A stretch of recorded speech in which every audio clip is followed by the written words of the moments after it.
নমস্কার বন্ধুরা, আমি গৌরী। আমার চ্যানেলে আজকে নিয়ে এসেছি আপনাদের জন্য আরেকটা রেসিপি, সেটা হলো পটলের কোরমার রেসিপি। তাহলে চলুন এই পটলের কোরমা রেসিপিটা বানাতে আমার কি কি জিনিস লেগেছে আপনাদের একবার দেখিয়ে দিই। আমি এর জন্য নিয়েছি কিছুটা পটল আর কিছুটা আলু। আলু আর পটলের খোসাগুলো আমি ভালো করে ছাড়িয়ে নিয়েছি। বন্ধুরা মনে রাখবেন, আলু আর পটলের যদি সাইজটা আপনারা সুন্দর একই মাপের কাটেন তাহলে তরকারিটা দেখতে বেশ সুন্দর হয়। আমি একটা কড়া নিয়েছি, কড়ার মধ্যে একটু জল আর একটু নুন দিয়ে আলুগুলো সিদ্ধ করে নিয়েছি। তারপরে অন্য একটা কড়ার মধ্যে একটু তেল দিয়েছি।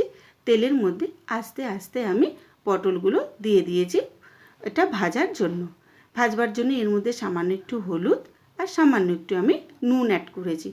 মনে রাখবেন যে পটলগুলো না খুব একটা বেশি ভাজার দরকার নেই, হালকা একটু ভাজা হলে মানে ব্রাউন ব্রাউন কালার যখন হয়ে উঠবে তখন আপনারা এই পটলগুলো তুলে একটা অন্য থালায় তুলে নেবেন। এবার এই একই তেলে আপনারা কি করবেন, আমি যে আলুগুলো সিদ্ধ করে রেখেছি সেম ওই আলুগুলোকে নিয়ে একই তেলের মধ্যে দিয়ে দেবেন। দিয়ে ওই আলুগুলোকেও সুন্দর হালকা হালকা ভেজে নেবেন।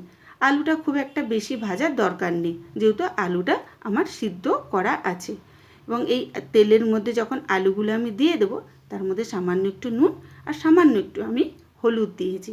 নুনটা আপনারা একটু বুঝে দেবেন, কারণ কি আলুটা সিদ্ধ করার সময় কি আমরা নুন মিশিয়েছিলাম, তাই জন্য আপনারা ভাজবার সময় নুনের মাপটা একটু বুঝে দেবেন।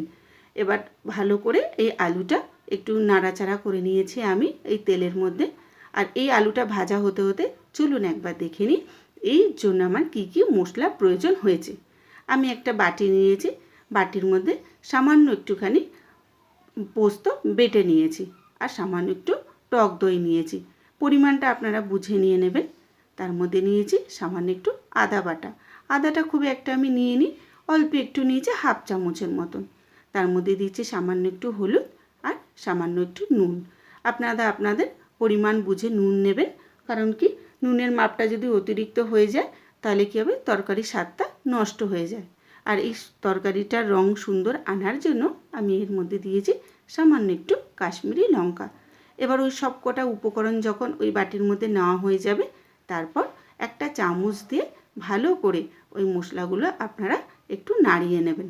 এই মশলাটা যখন রেডি হয়ে যাবে তাহলে ততক্ষণে চলুন দেখে নিই আমার আলুগুলো এতক্ষণে ভাজা হয়ে গেছে। এবার আমি কি করব, একটা প্লেটের মধ্যে সেই ভাজা আলুগুলো তুলে নেব।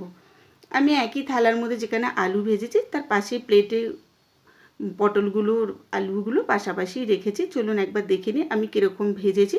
দেখুন আমি হালকা একটু ব্রাউন কালারের মতন করে ভেজেছি, খুব বেশি লালও করিনি বা খুব একটা মানে কাঁচা মতনও ভাজিনি। এবার ওর মধ্যে আমি একটু তেলের মধ্যে পাঁচফোড়ন দিয়েছি আর একটু তেজপাতা দিয়েছি।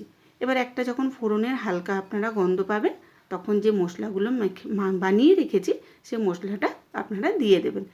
এবার ওই মশলাটা যখন আপনারা দেবেন তেলের মধ্যে, তেলটা যেহেতু গরম আছে আপনারা গ্যাসের ফ্লেমটা কমিয়ে নেবেন, কারণ এর মধ্যে আমি টক দই দিয়েছি। টক দই দেওয়াতে কি হয়েছে, বেশি যদি হিট দেন তাহলে টক দইটা কেটে যেতে পারে, তাহলে তরকারিটা আর ঠিকঠাক রান্না হবে না। এরপর আমি যখন মশলাগুলো ভালোভাবে ভাজা হয়ে যাবে, একটু তেল বেরিয়ে আসবে, তখন এর মধ্যে আমি একটা মাঝারি সাইজের টমেটো কেটে রেখেছি, সেই টমেটোটাও আপনারা এর মধ্যে দিয়ে দেবেন। যখন একদম দেখবেন টমেটোটা তেলের মধ্যে মশলার মধ্যে ভালোভাবে মিশে গেছে আর মশলার গা থেকে যখন দেখবেন সুন্দর হালকা হালকা চারিদিক দিকে তেল বেরিয়ে আসছে তখন বুঝবেন যে মশলাটা একদম রেডি হয়ে গেছে।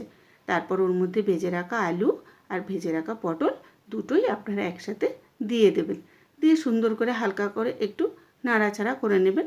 নেওয়ার পর ওর মধ্যে সামান্য একটু আমি অ্যাড করেছি, ওর মধ্যে একটুখানি দিয়েছি এর মধ্যে কিছুটা গরম মশলা আর একটু কাঁচা লঙ্কা।